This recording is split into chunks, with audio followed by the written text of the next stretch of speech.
الصلاۃ والسلام علیکہ یا رسول اللہ صلی اللہ علیہ وآلہ وسلم۔ السلام علیکم رحمۃ اللہ وبرکاتہ۔ آج کتاب جواہر العشق سے جو میں ٹاپک بیان کروں گی اس کا نام ہے نسبت۔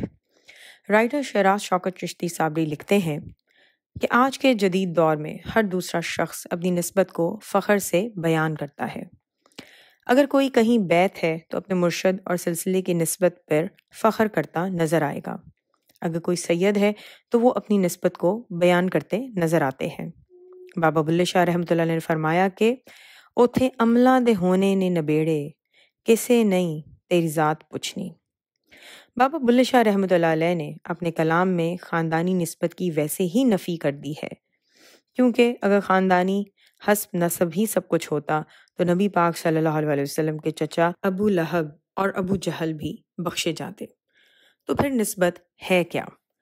وہ کون سی نسبت ہے جو بخشش جس پر فخر کرنا بنتا ہے اور جو انسان کی بخشش کا باعث ہوگی؟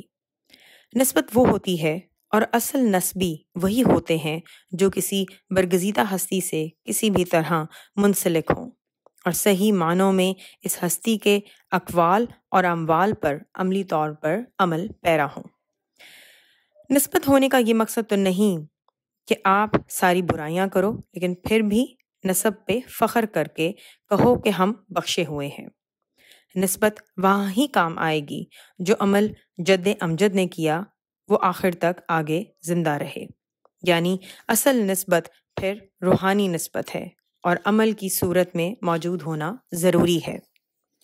اگر کسی فقیر کا بیٹا گدی نشین ہے تو تب نسبت ثابت ہوگی جب اس میں اپنے باپ والی خصوصیات پائی جائیں گی۔ باپ کا علم بیٹے کو اگر نہ ازبر ہو تو پھر پسر وارث میراث پدر کیوں کر ہو۔ السلام علیکم رحمۃ اللہ وبرکاتہ۔